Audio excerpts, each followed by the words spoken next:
HD सच्ची कहानियों पर आप सभी का स्वागत है। आरजू की तबीयत अब ठीक हो गई थी। वह बहुत ज़्यादा डरी हुई थी। उस हादसे ने उसके दिमाग को भी चोट पहुंचाया था, जिसकी वजह से वो बहुत चुप रहती थी। आरजू कॉलेज के फर्स्ट ईयर में थी। गांव से शहर पढ़ने जाया करती थी। वह अपने कॉलेज की छुट्टियों पर घर आई हुई थी और अपनी सहेलियों के साथ गाँव के मेले में मेला देखने गई थी। वहीं से उसको अगवा कर लिया गया था और उसके अगवा होने के बाद पूरे गाँव में खलबली मच गई थी। आज मेरे किए गए काम सराहते हुए मेरे पापा ने मेरा एडमिशन हाई स्कूल में करवा दिया था। आरजू के पापा ने भी मेरा बहुत सपोर्ट किया था। उधर मेरी सहेली रुखसाना की तबीयत भी बहुत ख़राब थी। जब उसको हॉस्पिटल लेकर गए, उसका चेकअप हुआ तो वो प्रेग्नेंट थी और उसके प्रेगनेंसी को पूरे 3 महीने हो गए थे। इस बात को लेकर सारा गांव बड़े गुस्से में था। कैसे एक मासूम लड़की की इज्जत को तार तार करके उसको किसी काबिल नहीं छोड़ा। डॉक्टर ने कहा इस बच्चे को किसी भी हाल में नुकसान नहीं पहुंचा सकते हैं, क्योंकि रुखसाना की कंडीशन बहुत ख़राब थी, जिसकी वजह से रुखसाना को उस बच्चे को जन्म देना होगा। रुखसाना के माँ बाप तो बहुत रो रहे थे, लेकिन सारा गांव उनके साथ खड़ा था। उन्होंने कहा कि हम सब मिलकर रुखसाना को ज़रूर इंसाफ दिलवाएंगे, क्योंकि शबनम ने अब हमारी आंखें खोल दी हैं और हर घर में एक शबनम बनना पड़ेगा। क्या आप लोग गांव वालों की बातों से सहमत हैं? तो मेरी इस कहानी को ज़रूर सुने और जो मैंने किया, क्या मैं सराहने के काबिल हूँ या नहीं। कहानी ये थी, दूसरे गांव के मुखिया का अय्यास बेटा। वह हर लड़की पर गलत नज़र रखता था। अब उसकी नज़र मुझ पर थी, जबकि मैं शुरू से ही पर्दा करने वाली लड़की थी। एक दिन मैं मदरसा से आ रही थी। मेरे हाथ में कुरान शरीफ था। जब वो मुझे ज़बरदस्ती गाड़ी में डालकर अपने फार्म हाउस में ले गया, जो ही वो करीब आने लगा, मैंने कुरान शरीफ का वास्ता देते हुए कुरान शरीफ आगे कर दिया, पर वह हंसने लगा। बोला, ये मुझे नहीं रोक सकता। और हंसते हुए जो ही उसने मेरी तरफ कदम बढ़ाया, उसी वक्त, मेरी बात सुनो शबनम, रुक जाओ। हासिम ने मेरे कान में धीरे से कुछ कहा और मेरा बाजू जोर से दबाकर मुझे बीच सड़क पर रोक दिया। एक तो इतनी तेज़ धूप में गर्मी और तपिश से वैसे ही हालत ख़राब थी, और दूसरा मुझे आज घर पहुंचने की जल्दी थी। क्या मुसीबत आ गई है? रुखसाना ने झुझलाकर उसकी तरफ देखा तो उसकी आंखों में डर और बेबसी देखकर मैं चौंक गई। उसने आंखों ही आंखों में मुझे सामने देखने का इशारा किया। कुछ ही दूरी पर कुछ लड़के बैठे अपनी अय्यासियों में बिजी थे। उनकी निगाहें हर आते जाते बंदे पर थी। उनके सामने से गुजरना कीचड़ में गिरने के बराबर था। मैं अच्छी तरह जानती थी वे हमें भी इतनी आसानी से सामने से जाने नहीं देंगे, मगर दूसरा रास्ता बहुत लंबा था। मुझ में वापस लौटने की हिम्मत नहीं थी।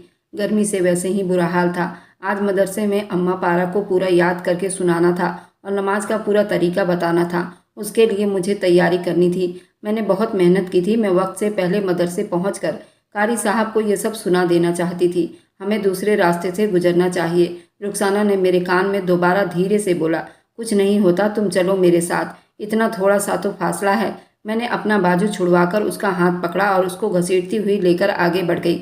हम तेज तेज कदम उठाते हुए जो ही उन लड़कों के सामने से गुजरे, उन्होंने हम पर भी गलत गलत शब्द बोलना शुरू कर दिया। अरे अपना नाप तो बताती जाओ, क्या साइज है? एक लंबा चौड़ा लड़का बिल्कुल हमारे सामने आ गया। हमें रुकना पड़ा। सामने से हटो, मैं गुस्से वाली शब्दों में कहा तो वह खीखी खीखी करके हंसने लगा। मैं बताता हूँ इन दोनों का नाप, एक का तो 32 है, शायद दूसरी का 34 होगा। दूसरा लड़का लपक कर हमारी मदद को आ पहुंचा और कहने लगा, अरे मैं जानता हूँ इन दोनों को और इनको परेशान मत करो। एक का नाम शबनम है और दूसरी का नाम रुखसाना है। वह इतने गंदे से मुंह बनाकर बोला, हमारे चेहरे पर नज़र जमाए बोला, तो लड़कों का पूरा झुंड ढाका लगाकर हंसने लग गया। रुखसाना की तो वैसे ही जान निकलने को हो गई थी, जबकि गुस्से से मेरा बुरा हाल था। मैं रुखसाना का हाथ पकड़कर सामने खड़े दोनों लड़कों के साइड से होकर गुजरने लगी। फिर से वो हमारे सामने आकर खड़े हुए। मैंने कहा, हमारा रास्ता छोड़ दो। अब की बार मैंने अपने गुस्से को काबू करते हुए दांत भींच कर कहा, अच्छा अगर ना छोड़ूं तो? वह उस सारे हाल से लुत्फ उठाता बोला। तभी एक लंबे बालों वाला कैबरी शर्ट पहने हुए एक लड़का आगे बढ़ा। जाने दो यार, क्यों तंग कर रहे हो? उसने अपने दोस्त के कंधे पर हाथ रखकर गौर से मेरा चेहरा देखा और लड़कों को एक तरफ कर दिया। आप जाइए, उसने हम दोनों को जाने का इशारा किया। मैं रुखसाना का हाथ पकड़कर जल्दी से आगे बढ़ गई। मेरा नाम शबनम है। गांव में हमारी कुछ जमीनें थी जिन पर मेरे पापा खेती बाड़ी करते थे। मैं अपने माँ बाप की इकलौती बेटी थी। मेरे माँ गांव की सीधी सादी औरत थी, जो पापा के साथ खेती बाड़ी में मदद करवाती थी। मैं घर के काम निपटाकर पापा के साथ ही खेतों पर निकल जाती थी। सारा दिन वहीं पर मौजूद रहती थी। छोटी थी मैं भी पापा के साथ खेतों पर चली जाती थी, मगर मैं बड़े होने के बाद मुझे अपनी जिम्मेदारी का एहसास हो गया था। मैंने माँ को साफ मना कर दिया कि मैं खेती बाड़ी ना करूँगी बल्कि स्कूल में दाखिला लूँगी। माँ मेरी शक्ल देखकर हैरान थी। तू पढ़ लिख कर क्या करेगी, जब करना तुझे घर का काम ही है। मैं ये काम नहीं कर सकती। मुझे तपती धूप में गर्मी में सारा दिन झुलसना बिल्कुल पसंद नहीं था। मैं तो साफ सुथरी वर्दी पहनकर स्कूल जाना चाहती थी। गांव के कुछ लड़कियां स्कूल जाया करती थी। फिलहाल मैं भी माँ से जिद कर ली कि मैं स्कूल जाऊंगी। ना चाहकर भी मेरी माँ को स्कूल में मेरा एडमिशन करवाना पड़ा। मैं 7 साल की थी जब मुझे माँ ने स्कूल में एडमिशन करवाया था। मैं खुशी खुशी तैयार होकर स्कूल जाती और स्कूल के बाद मम्मी पापा के पास ही दौड़ी चली जाती। बाकी का वक्त खेतों पर मम्मी पापा के साथ काम करते हुए बीत जाता था। मैंने अभी 7वीं क्लास का पेपर ही दिया था और अच्छे नंबर लेकर आई थी। तभी हमारे सर पर एक ऐसी मुसीबत आ गई कि हम तीनों की जिंदगी बदल कर रह गई। पापा की थोड़ी बहुत जो खेती थी वह गांव के मुखिया के जमीन के साथ ही थी। वह अपनी जमीनों पर फार्म हाउस बना रहा था। उसके जमीन के आसपास जितनी जमीनें थी उसने सब खरीद ली थी। उसने मेरे पापा को भी ऑफर किया था, तुम अपनी जमीन बेच दो ताकि हमारे फार्म हाउस का नक्शा अच्छा हो जाए। उसके बदले में तुम्हें पैसे भी मिल जाएंगे। मेरे पापा के रोजी रोटी का बस एक ही सहारा था, वो जमीन। पापा यहाँ पर ज़्यादातर सब्जियाँ वगैरह उपजाकर बाजारों में बेचा करते थे। हमारा गुजर बसर इसी से होता था। पापा को खेती बाड़ी से बेहद प्यार था। उन्होंने अपनी ज़मीन को अपने बच्चे की तरह सींचा था। फिलहाल वह अपनी ज़मीन नहीं बेचना चाहते थे और मुखिया को मना करना भी अच्छा नहीं लग रहा था। पापा बड़ी मुश्किल में फंस गए थे। कुछ साल तो वह उसे टालते रहे। उनमें साफ मना करने की हिम्मत नहीं थी और ज़मीन बेचने का हौसला नहीं था। आखिरकार पापा ने हौसला करके मुखिया को मना कर दिया। पापा का कहना था कि ये मेरे बाप दादा की निशानी है, मैं इसको नहीं बेच सकता।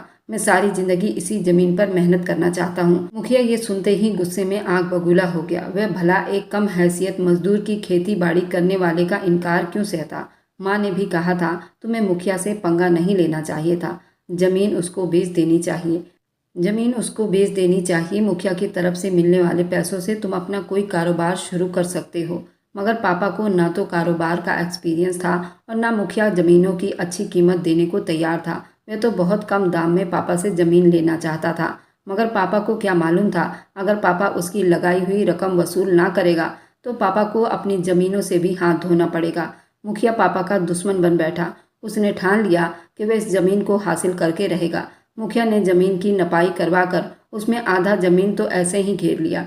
उसके बाद जो थोड़ी बहुत ज़मीन बची थी उसके लिए उसने ऐसी चाल चली कि पापा न सिर्फ अपनी ज़मीन देने को तैयार हो गए थे बल्कि पापा को वह गांव ही छोड़ना पड़ा। उसने पापा को अपनी हवेली में मेहमान के तौर पर बुलाया और पापा को बहुत इज्जत दी और चाय भी पिलाई। पापा हैरान थे, मुखिया का यह व्यवहार इतना बदल कैसे गया। वह तो किसी गांव वालों को अपनी हवेली में घुसने तक नहीं देता था, जबकि उसने पापा को अपने पास बिठाकर चाय पिलाई। पापा को यही लगा था वह पापा को जमीन हासिल करने के लिए राजी करने की कोशिश कर रहा है।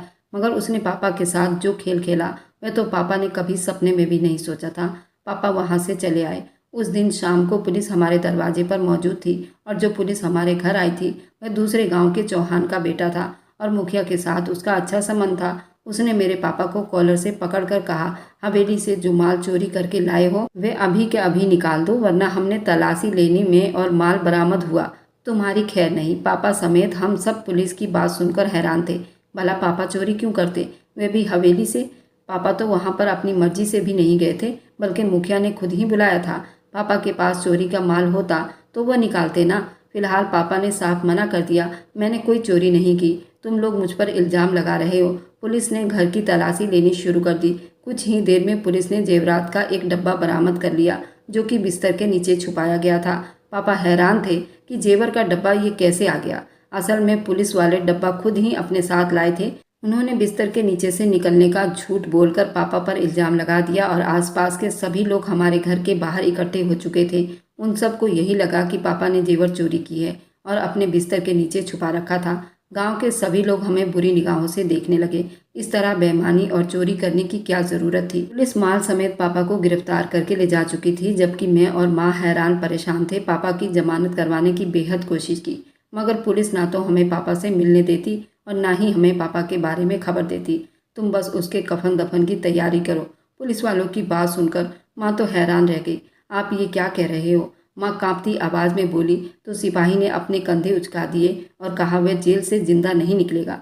मुखिया उसे जिंदा निकलने ही नहीं देगा। अच्छा है तुम मुखिया के पास जाकर बात कर लो, सिपाही आंख दबाकर बोला था। मैंने माँ का हाथ पकड़कर जबरदस्ती माँ को घसीटती हुई घर ले आई।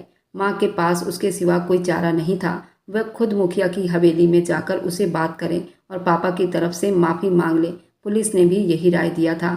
आप जाकर गांव के मुखिया से सलाह कर लें तो आपके पति को जल्दी रिहाई मिल जाएगी। मैं इतना तो समझ ही सकती थी कि सारा खेल मुखिया का खेला हुआ था और माँ को उसके दर पर जाने के लिए मजबूर किया गया था। अगर हमारे पास कोई रास्ता नहीं था, माँ ने मुखिया से माफ़ी मांगी और पापा की जमानत करवाने के लिए दरख्वास्त की। उसका एक ही मतलब था, वह ज़मीन मेरे नाम कर दो, तुम्हारा पति सही सलामत वापस घर आ जाएगा, नहीं तो तुम्हें उनकी हड्डियां भी नहीं मिलेगी। वह सारे मामले में पुलिस शामिल थी। ऐसी हालत में भला माँ और मैं क्या कर सकते थे? हम किसके पास इंसाफ के लिए जाते, जबकि इंसाफ देने वाले लोग खुद ही मुखिया के पांव चाटते नजर आ रहे थे। माँ को यही सही लगा कि ज़मीन मुखिया के मुंह पर मार दी जाए, कम से कम पापा की जान तो बच जाएगी। फिलहाल माँ ने वादा कर लिया कि एक बार आप मेरे पति को रिहा कर दो तो हम सारी जमीन आपको देकर इस गांव से ही चले जाएंगे। पापा की रिहाई हो गई, पापा घर आ गए तो माँ ने सारी कहानी सुनाई। वे अपना सर पकड़कर बैठ गए। मुखिया इतनी आसानी से हमें नहीं छोड़ेगा और न ही वो जमीनों की अच्छी कीमत देगा। अगर हमने उसकी बात ना मानी तो वो कोई और चाल चलेगा, हमारी बच्ची को भी नुकसान पहुंचा सकता है। माँ पापा दोनों ही परेशान थे। आखिरकार पापा ने हार मान ली और अपनी जमीनें मुखिया को बेचने को तैयार हो गए। इस बार मुखिया ने पहले से भी कम कीमत लगाई थी, मगर पापा को मुखिया के सामने बोलने का हिम्मत नहीं था।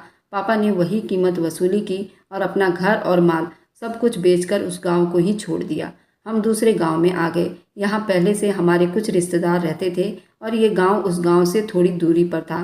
पापा अपने रिश्तेदार की मदद से इस गांव में अपना एक छोटा खेत और घर भी खरीद लिया था। हम वहाँ रहने लगे। पापा ने ज़मीन पर खेती बाड़ी करने का शौक़ पूरा करना शुरू कर दिया। मेरे लिए मुमकिन नहीं था कि अब मैं स्कूल में एडमिशन ले सकती, क्योंकि इस गांव में कोई 10वीं तक स्कूल नहीं था। ये गांव हमारे गांव से भी छोटा था। मैंने स्कूल में दाखिला नहीं लिया। मुझे पढ़ने का शौक़ था। माँ भी यही चाहती थी कि मैं दीन इस्लाम की किताबें पढूं। मैं गांव में मौजूद मदरसे में जाने लगी, जहाँ कुरान पाक पढ़ाई जाती। वहाँ मेरी तरह और भी लड़कियाँ आया करती थी। मेरी दोस्ती यहाँ की लड़कियों से जल्दी हो गई। रुखसाना हमारे मोहल्ले की ही थी। मेरी सबसे अच्छी दोस्त रुखसाना ही थी। वह बहुत डरपोक तरह की लड़की थी। उसने स्कूल की शक्ल भी नहीं देखी थी। उसे मदरसे जाते हुए भी कुछ ही महीने हुए थे। उसके मम्मी पापा बड़े अजीब लोग थे, जो लड़कियों की पढ़ाई के खिलाफ थे। वैसे तो मेरे मम्मी पापा को भी लड़कियों को पढ़ाने का कोई खास शौक नहीं था, मगर मेरे शौक को देखते हुए मम्मी पापा ने मेरा दाखिला स्कूल में करवा दिया था। मैं जबकि 7वीं क्लास पढ़ी थी। मैं अपनी मदरसे में मौजूद सारी लड़कियों से ज़्यादा समझदार थी। सारी लड़कियाँ झूठी झूठी बातों पर यकीन करती थी, जिनका कोई मतलब नहीं होता था, जबकि मैं समझदार और अक्लमंद थी। इस गांव का माहौल उस गांव से थोड़ा अलग था। गली में आवारा लफंगे लड़के लड़कियों का रास्ता रोककर लड़कियों को तंग करते थे। गांव की लड़कियां घरों से बाहर ना निकलती थी, बस मदरसे से जाती और मदरसे से वापस आकर अपने घरों में दुबक जाया करती।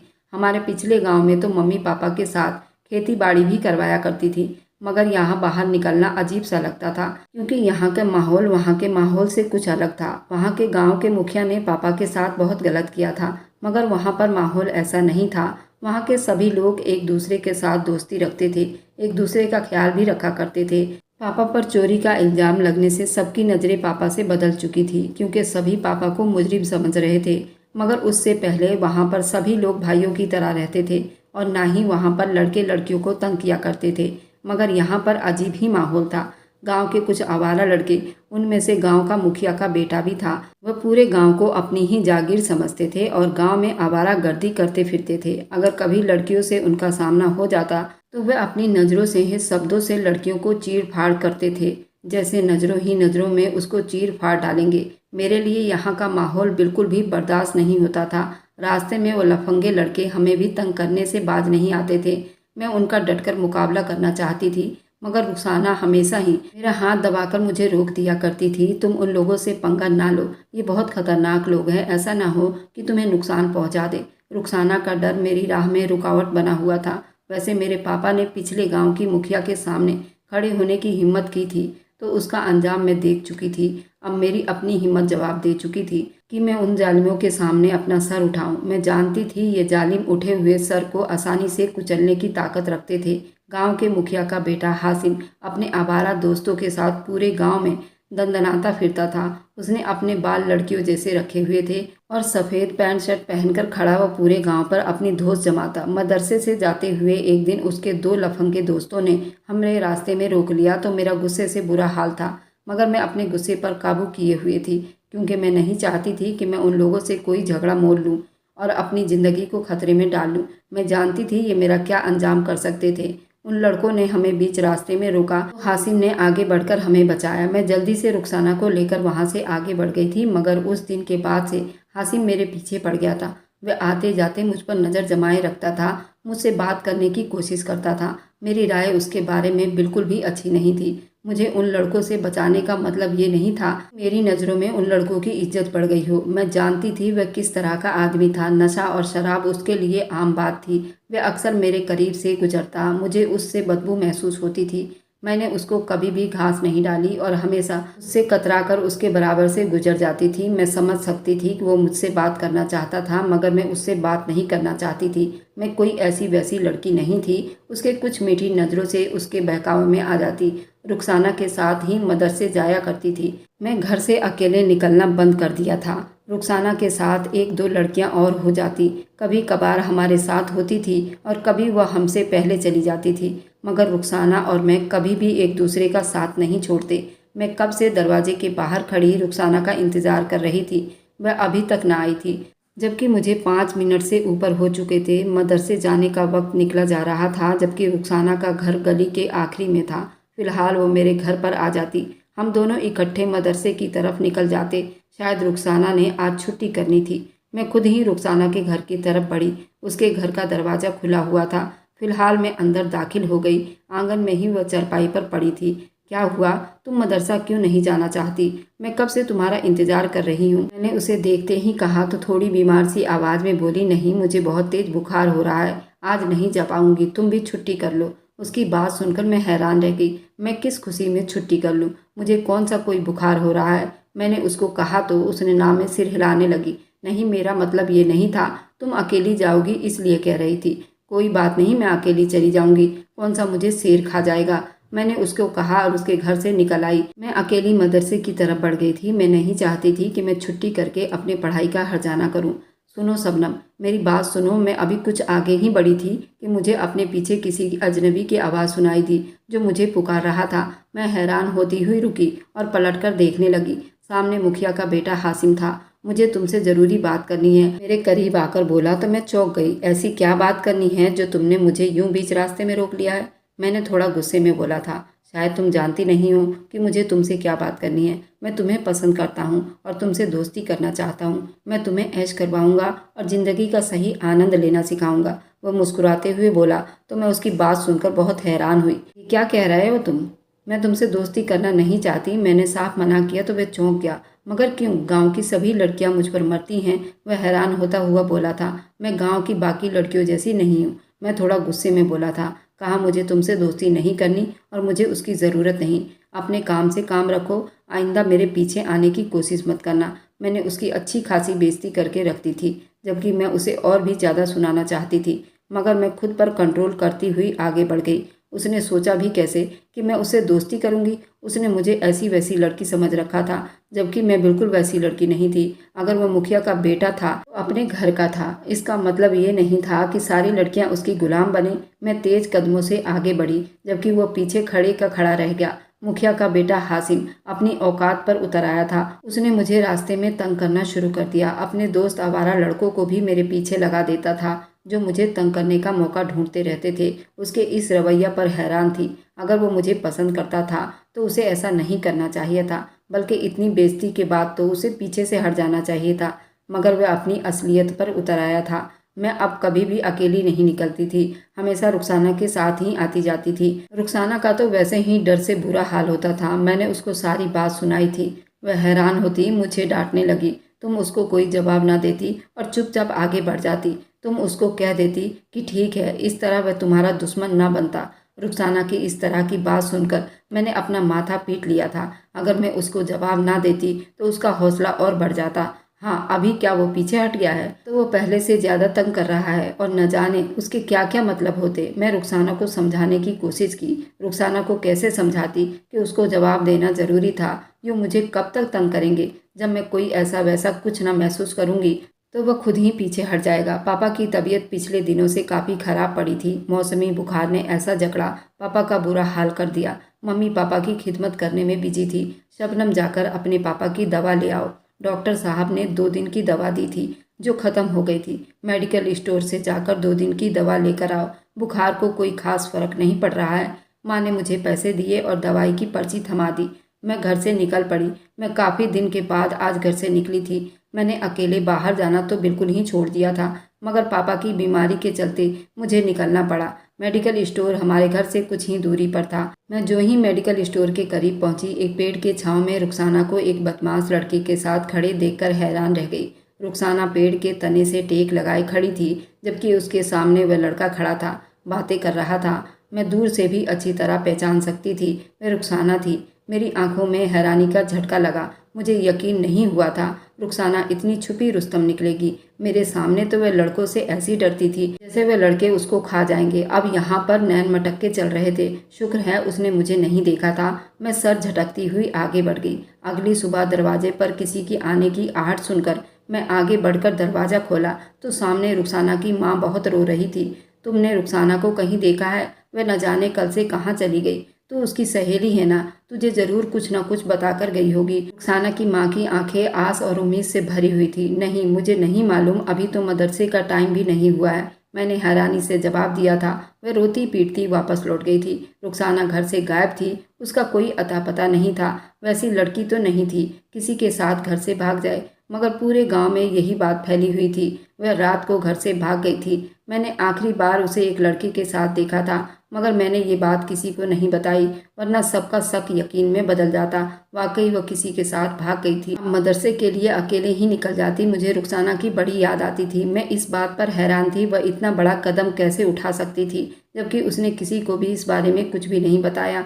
मैंने एक दिन उसी लड़के को हासिम के साथ देखा जो रुखसाना के साथ दिखाई दिया था। मैं जल्दी उसके पास पहुंची और उसकी आंखों में आंखें डालकर मैंने उसे रुखसाना के बारे में सवाल किया और कहा कि रुखसाना कहाँ है, मुझे बताओ। मेरी बात सुनकर वह थोड़ा गड़बड़ा सा गया। कौन रुखसाना? मैं उसकी आवाज़ में कपकपाहट साफ महसूस कर सकती थी। तुम अच्छी तरह जानते हो मैं किसकी बात कर रही हूँ। मैं उसे तुम्हारे साथ देखा था। अब सच सच बता दो, तुमने उसके साथ ऐसा क्या किया है, वरना मैं पूरे गांव को बता दूंगी उसके गायब होने के पीछे तुम ही हो। मैंने उसे धमकी दी, मगर वह अगले ही पल संभल गया। उसके चेहरे पर मौजूद डर और घबराहट गायब हो चुकी थी। अच्छा, अब तुम मुझे धमकी दे रही हो? तुम जानती भी हो मैं तुम्हारे साथ क्या कर सकता हूँ? मुस्कुराते हुए बोला। तो मैं चौंक गई। इसका मतलब तुमने वाकई रुखसाना के साथ कुछ गलत किया है। मेरा शक यकीन में बदलने लगा। सुनो लड़की, मैंने उसके साथ कुछ नहीं किया, लेकिन मैं तुम्हारे साथ बहुत कुछ कर सकता हूँ। वह ऊपर से नीचे तक मुझे निहारता हुआ बोला। मैं 2 कदम पीछे हट गई। मेरे सामने ही हासिम की गाड़ी थोड़ी धीमी रफ्तार में गई, जिसमें दूसरे गांव की पुलिस वाले की बेटी को हासिम ने बड़ा जोर से पकड़कर उसे लेकर गाड़ी में बैठा हुआ था और मेरी आंखें धोखा नहीं खा सकती थी। वह पुलिस वाले की बेटी ही थी। क्या तुम अभी मुझसे झूठ बोलोगे? तुम लोगों ने इस गांव को अपने बाप की जागीर समझी है क्या? पुलिस के पास जाऊंगी और तुम्हारा वह अंजाम करवाऊंगी, तुम याद रखोगे। मुझ में न जाने इतनी हिम्मत कहाँ से आ गई थी। शायद रुखसाना की गुमशुदगी मेरे लिए बर्दाश्त करना बड़ा मुश्किल काम था, और आज उस लड़की को भी मैंने अपनी आंखों से देख लिया था। रुखसाना इतनी मासूम और साधारण लड़की थी। पूरे गांव वालों के कहने के बावजूद भी मुझे इस बात पर जरा बराबर भी यकीन नहीं था। वह अपनी मर्जी से घर से गई थी, मगर मुझे यकीन था उसके साथ जरूर कोई न कोई हादसा हुआ था। इस हादसे के जिम्मेदार कहीं न कहीं ये लड़का जरूर था। रिहान बराबर में खड़ा चुप से हम दोनों की बातें सुन रहा था। उसने अभी तक एक बात भी नहीं कही थी। मैंने जब पुलिस की धमकी दी तो बीच में बोल पड़ा। तुम क्या समझती हो कि पुलिस तुम्हारी धमकी पर कान धरेगी? वैसे तुम्हारे पास क्या सबूत है? उस लड़की की गुमशुदगी के पीछे इसी लड़के का हाथ है। रिहान की बात सुनकर मैं चुप हो गई। मेरे पास कोई सबूत नहीं था सिवाय उसके कि मैंने दोनों को एक साथ देखा था, और मैं जानती थी ये सबूत काफ़ी नहीं था। कोई भी मेरी बात पर यकीन नहीं करता, मगर मैं अपनी सहेली के लिए कोशिश करना चाहती थी। चुप बैठने वालों में से नहीं थी। और आज जो मैंने कांड देखा वह तो शायद पूरे गांव को हिलाकर रख देता, क्योंकि पुलिस वाला तो मुखिया के टक्कर का था। रुखसाना के माँ बाप तो गरीब थे, चुप बैठ गए थे। उन्होंने यही सोचा उनकी लड़की घर से भाग गई है और अगर वे ज़्यादा उसको तलाश करेंगे तो गांव में और ज़्यादा बदनामी हो जाएगी, क्योंकि घर से भाग जाने वाली लड़कियों की कोई इज्जत नहीं थी, बल्कि अगर उनको कहीं देख भी लिया जाए तो गंदी गालियों से नहला दिया जाता था। मैं इतनी आसानी से हार मानने वाली नहीं थी। मैं सबूत भी इकट्ठे कर लूंगी और तुम्हें जेल के सलाखों के पीछे भी भेज दूंगी। मैंने उंगली उठाकर उस लड़के को धमकी दी और गुस्से में आगे बढ़ गई। रुखसाना की गुमशुदगी का मामला अभी हल नहीं हुआ था। मैंने अपनी तरफ से सबूत ढूंढने की बहुत कोशिश की, मगर मुझे कोई भी सबूत उस लड़के के खिलाफ नहीं मिल सका। मेरा दिल चीख चीख कर गवाही देता था कि सब कांड में इस गांव का रिहान, जो कि मुखिया के बेटे का जिगरी दोस्त था, इन सब में वह लड़का जरूर मिला हुआ है। बल्कि ना सिर्फ ये लड़का बल्कि उसके बदमाश दोस्त भी मिले हुए थे। मगर मुझे ऐसा कोई सुराग नहीं मिला। अब हासिम की हरकतें दिन ब दिन बढ़ती जा रही थी। वो मुझे मदरसे अकेला आते जाते देखता तंग करने से बाज नहीं आता था। वह एक बदमाश लड़का था जिसके अंदर किसी तरह का डर नहीं था। अब तो मैं उस चीज़ का इंतज़ार कर रही थी जब गांव में पुलिस वाले की बेटी की ढूंढ मचेगी। मैं उसकी बेटी को इसलिए जानती थी, जिस स्कूल में मैं जाती थी वहीं पर पुलिस वाले की बेटी भी पढ़ती थी और मैं उसे अच्छी तरह जानती थी। और आज उस लड़की को भी मुखिया का बेटा लेकर जा रहा था। मैंने अपनी आंखों से भी देखा था। मुझे लग रहा था अब मुखिया और उसके बेटे का अंत आ चुका है। पुलिस वाला चुप बैठने वालों में से नहीं, क्योंकि आज तो उसी के घर में डाका डला था। जब 3 से 4 दिन बीत गए और धीरे धीरे ये बात गांव में फैल गई और उस लड़की को ढूंढा जा रहा था। अब मैं अच्छी तरह जानती थी अब पुलिस वाला इस बात पर ज़रूर एक्शन लेगा, भले ही उसने मेरे पापा के साथ बहुत गद्दारी की थी और किस हद तक मिली हुई थी। पापा के साथ जो कुछ हुआ था, हमें मुंह छुपाकर उस गांव से निकलना पड़ा था, जबकि उसमें मेरे पापा का कोई कसूर नहीं था। मगर हमें आज तक इंसाफ ना मिला था और ना ही हमें इंसाफ की कोई उम्मीद थी। रुखसाना का संबंध भी गरीब घर से था। गरीबों को इंसाफ कहाँ मिलता है। अब मैं इससे बिल्कुल भी नहीं डरती थी, अब निडर हो गई थी, क्योंकि पुलिस अब मुखिया का साथ बिल्कुल भी नहीं देती। मैं रुखसाना का पता लगाने के लिए हासिम के आगे खुद ब खुद चली जाती थी। मैं चाहती थी वो मुझे पकड़े और फिर मैं शोर मचाऊं और उसका सारा करतूत सभी लोगों के सामने लाऊं। मैंने पापा को अभी तक ये नहीं बताया था कि वो मुझे रास्ते में तंग करता है, क्योंकि पापा बहुत परेशान हो जाते और माँ तो शायद मेरा घर से निकलना ही बंद कर देती। मैं मदरसे की पढ़ाई चालू रखना चाहती थी। पापा को जब से बुखार आया था उनके बदन में बहुत कमजोरी हो गई थी। वे ज़्यादातर घर में आराम किया करते थे और खेती बाड़ी का काम माँ ही संभाला करती थी। वैसे मैं माँ और पापा दोनों को ही परेशान नहीं करना चाहती थी। मैं हासिम जैसे इंसान से खुद ही निपटना अच्छी तरह जानती थी। मेरी कोशिश थी वह अपनी हद में रहे और अपनी हद से आगे ना बढ़े। मदरसे जाती थी तो मैं चुन्नी अच्छी तरह से ओढ़कर जाती थी, क्योंकि इस्लाम में पर्दे के बारे में बहुत हिदायत दी जाती है कि औरत का सबसे बड़ा गहना पर्दा होता है। मैंने खूब अच्छी तरह पर्दा करना शुरू कर दिया था। मैं पर्दे के बिना एक दिन भी घर से बाहर नहीं निकलती थी। हासिम खुद ब खुद मेरे रास्ते में आ जाता था और मैं भी यही चाहती थी कि मेरे रास्ते में आ जाए। आज हद से ज़्यादा सन्नाटा था, आसपास भी कोई नहीं था। हासिम ने इस मौके का फ़ायदा उठाया था। वह मुझे तंग करने लगा जबकि मैं अपनी राह चल रही थी। मैंने उसे हमेशा की तरह नज़रअंदाज किया, मगर आज वह न जाने किस मूड में था। बस हो गए तुम्हारे नखरे, अब मैं ज़्यादा बर्दाश्त ना करूँगा, तुम मेरे साथ चलो। उसने मेरा हाथ पकड़ा और ज़बरदस्ती मुझे गाड़ी की तरफ घसीटा। मुझे उसकी उम्मीद ना थी। मैंने आजू बाजू देखकर शोर मचाना शुरू कर दिया, मगर उसने दूसरे हाथ से मेरा मुंह बंद कर दिया। मेरे हाथ में कुरान शरीफ मौजूद था। मैंने अपने आप को छुड़ाते हुए कुरान शरीफ को सीने से लगा लिया।